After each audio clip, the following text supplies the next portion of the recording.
അങ്ങനെ ഗായ്സ് അടുത്തത് എൻ്റെ വീഡിയോ ആണ്. ഞാൻ ഭംഗി കൂട്ടിയത് കേട്ടോ. ഭംഗിയിൽ പോയി ഭംഗി കൂട്ടി തന്നെ ഒന്നും പറയണ്ട ഗായ്സ്. കുറച്ച് വേദനയും തിന്നണം എന്ന് മാത്രം. കുറച്ച് ഭംഗി കൂട്ടിയാൽ മതി, അതിനൊപ്പം വേദനയും തിന്നണം. പിന്നെ ഞാൻ അധികം മുടി മുറിച്ചില്ല കേട്ടോ. മുടി മുറിച്ചാൽ ഭർത്താവ് നീ നിൻ്റെ വീട്ടിലേക്ക് പോയിക്കോ, എൻ്റെ വീട്ടിലേക്ക് വരണ്ടാന്ന് പറയും. അത് കാരണം പേടിച്ചിട്ട് ഒന്നും ലാസ്റ്റ് അറ്റത്തൊന്നും ഷേപ്പാക്കിയേ ഉള്ളൂ ഞാൻ. കൂടുതൽ വെട്ടാൻ പോയില്ല, വെറുതെ നമ്മൾ എന്തിന് പ്രശ്നത്തിൽ നിൽക്കണം പറഞ്ഞിട്ട്. പിന്നെ ഈ കെട്ടുന്ന ബുള്ളറ്റ് പ്രൂഫ് എനിക്കിടുമ്പോൾ എനിക്ക് തോന്നണത് എന്താണെന്ന് പറഞ്ഞാൽ നാത്തു പറയും ഇത് ബുള്ളറ്റ് പ്രൂഫ് എന്ന്. എനിക്കിത് കാണുമ്പോൾ ഞാനൊരു ജയലളിതാൻ്റെ ലുക്ക് തോന്നും. ജയലളിത എന്ന് വെച്ചാൽ ഈ കളർ ഇതുപോലത്തെ കോട്ടിട്ട് വരുമല്ലോ, അവിടെ പോയി ഇരിക്കുമ്പോൾ എനിക്ക് തോന്നുന്നത് അങ്ങനെയാണ് കേട്ടോ. അങ്ങനെ എനിക്ക് മുടി മുറിച്ചു. മുടി വെട്ടുന്ന റേറ്റ് ഇത്ര ദിവസം പറഞ്ഞിട്ടില്ല, ഇന്ന് പറയുന്നതാണ്. എല്ലാവരും കേട്ടോളൂ ഗായ്സ്, ഞെട്ടിക്കോളൂ.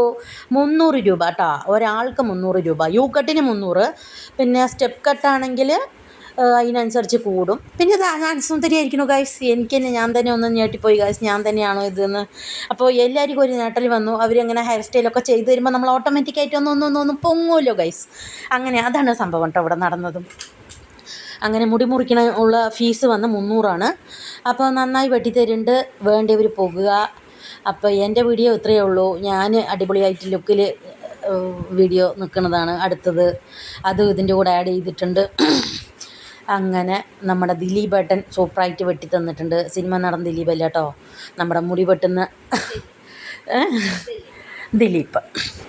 അങ്ങനെ അത് കഴിഞ്ഞ് ഞാൻ അവിടെ തന്നെ കുറച്ച് സ്റ്റൈൽ കാണിച്ച് ഫോട്ടോവും എൻ്റെ മകളുടെ അടുത്ത് പറഞ്ഞ് കുറച്ച് വീഡിയോ ഒക്കെ എടുത്തു കേട്ടോ. അവിടുത്തെ കണ്ണാടിയാകുമ്പോൾ 2 ഭാഗത്ത് അപ്പുറത്തിപ്പുറത്തൊക്കെ കാണുമല്ലോ.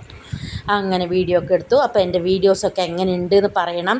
ലൈക്ക്, ഷെയർ, സബ്സ്ക്രൈബ്, കമൻറ്റ് എല്ലാം ചെയ്യണം കേട്ടോ. നിങ്ങൾ അറിയുന്നതൊക്കെ ചെയ്തോളൂ. അപ്പോൾ എങ്ങനെയുണ്ട് മുടി വെട്ടിയത്? അപ്പോൾ എല്ലാവർക്കും ബൈ.